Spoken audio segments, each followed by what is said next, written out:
آئین کا آرٹیکل 105 یہ کہتا ہے کہ جیسے ہی ایک اسمبلی ڈیزالو ہوتی ہے، جیسی اسمبلی ڈیزالو ہوتی ہے تو گورنر 48 گھنٹے کے اندر وہ ایک ڈیٹ دیتا ہے الیکشن کی.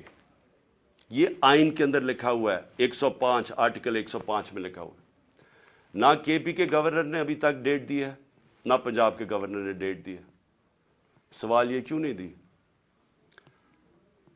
ہم نے اپنی گورنمنٹ کیوں گرائی؟ کبھی سوچا کہ کوئی اپنی گورنمنٹ خود چھوڑ دیتا ہے، ڈیزالو کر دیتا ہے؟ کبھی اس ملک کی تاریخ میں ہوا ہے؟ 60% پاکستان جس کے اوپر ہماری گورنمنٹ ہو، ہم خود ہی کہیں کہ جی ٹھیک ہے یہاں ہم اسمبلیز ڈیزالو کرتے ہیں. میں نے نیشنل اسمبلی بھی اپریل کے اندر ووٹ آف نو کانفیڈنس سے پہلے میں نے وہ بھی کہا تھا کہ میں ڈیزالو کرتا ہوں، الیکشن کروا دیں. تو یہ اس لیے کرتے ہیں، ہم نے اس لیے فیصلہ کیا کہ جب ایک ملک کے اندر سیاسی طور پہ استحکام نہیں ہوتا تو معیشت کے اوپر ڈائریکٹ اس کا امپیکٹ جاتا ہے. ہم نے یہ اس لیے اپنی اسمبلیاں ڈیزالو کی کیونکہ ہمیں نظر آ رہا ہے کہ ملک تباہی کی طرف جا رہا ہے، ڈیفالٹ کی طرف جا رہا ہے.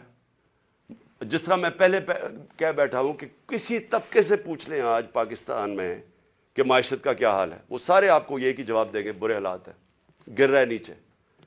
تو ہم نے اس کو اس لیے اپنی گورنمنٹس کی قربانی دی کہ ہم یہ سمجھتے ہیں کہ اگر ہم نے اس ملک کو اٹھانا ہے واپس تو سب سے پہلے صاف اور شفاف الیکشنز کی ضرورت ہے. صاف اور شفاف الیکشنز کا مطلب پولیٹیکل سٹیبلٹی.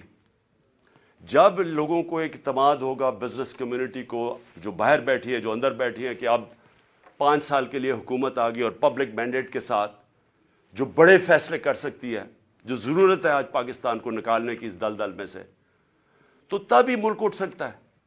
ان کے اوپر تو نہ باہر نہ کسی کو اندر اعتماد رہ گیا ہے. تو یہ تو جتنی دیر چلتی رہے گی لوگوں کی تو تباہی ہے اس کے اندر. تو اس لیے ہم نے اپنی گورنمنٹس ڈیزالو کی تھی. ہمارا سوچ یہ تھی کہ اس کے بعد الیکشنز کی طرف ہم جائیں گے، اور اس لیے قربانی دی تھی. ابھی تک لگ یہ رہا ہے، اور یہ جو موسم نقوی کو لے کے آئے ہیں، اب یہ واضح ہو گیا کہ ان کا کوئی موڈ الیکشن کروانے کا نہیں ہے. میں پھر اپنی عدلیہ سے پوچھتا ہوں کہ اب ذمہ داری آپ کی ہے. آئین کے اندر کوئی گنجائش نہیں ہے. جیسے ہی گورنمنٹ ڈیزالو ہوتی ہے، آرٹیکل 105 105 واضح طریقے سے کہتا ہے کہ 90 دن کے اندر آپ نے الیکشن کروانے. اب ذمہ داری آپ کی ہے، کیونکہ آپ کو دنیا دیکھ رہی ہے آپ کی طرف کہ کیا یہ آپ کریں گے یا نہیں کریں گے. کیونکہ میں پھر سے کہتا ہوں کہ مجھے افسوس سے کہنا پڑتا ہے کہ ہمارا ملک وہ نہیں بن سکا جو بننا چاہیے تھا.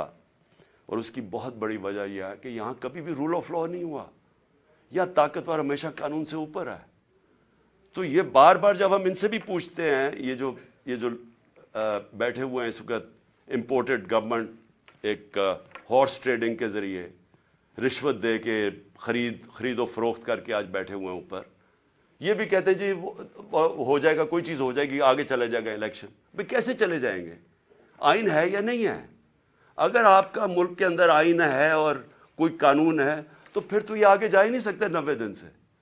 تو یہ بھی آج میں اپنی عدلیہ کو کہنا چاہتا ہوں کہ اب آپ کے اوپر بہت بڑی ذمہ داری آنے والی ہے، کیونکہ یہ جو محسن نقوی کو لے کے آئے ہیں، اس کا کوئی ان کا نہیں نظر آ رہا کہ یہ الیکشن کروائیں گے.